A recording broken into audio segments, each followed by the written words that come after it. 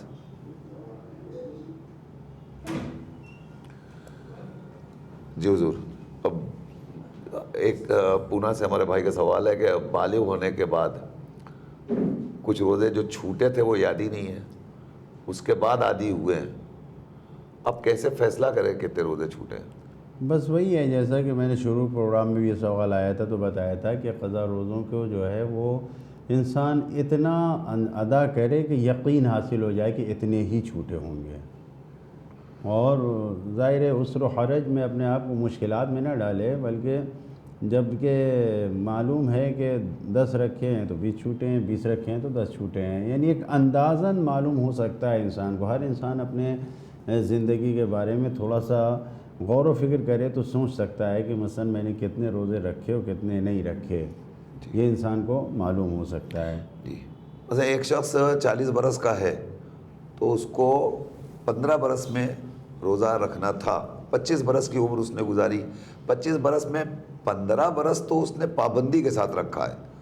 اس کے پہلے کے جو 10 برس تھے اس میں اس نے کبھی رکھا کبھی نہیں رکھا, کبھی 20 رکھے کبھی 10 رکھے کبھی 5 رکھے. تو اب وہ ایک کیلکولیشن نکالے گا کہ ہم نے مثلا پہلے برس 5 رکھا تھا یا 10 رکھا تھا, 10 رکھا تھا تو 20 چھوٹ گئے, نیکسٹ ایئر ہم نے 24 رکھے تھے 6 چھوٹ گئے, اس کے بعد ہم نے اور کم رکھے 15 رکھے تھے 15 چھوٹ گئے. تو وہ کیلکولیٹ کرتا چلا جائے گا اور ایک حساب سے معین کر لے گا کہ اتنے روزے ہمارے چھوٹے ہیں یقینی طور پر. اب جب یقین کی منزل پہ آ جائے کہ اتنے چھوٹے ہیں تو اس کو بھر لیجئے, اللہ معاف کرنے والا ہے, انشاءاللہ مکمل ہو جائیں گے. دوسرا سوال, یہ سوال ذرا سا بڑا مشکل ہے اور فقہی ہے کہ کیا وجہ ہے کہ لڑکی تو 9 برس میں بالغ ہو جائے اور لڑکا 15 برس میں بالغ ہو؟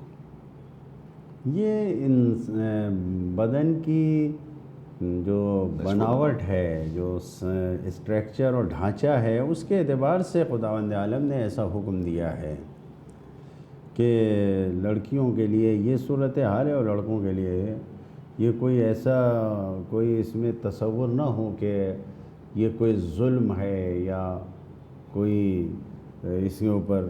کیوں؟ اس لیے کہ انسان کو غور کرنا چاہیے.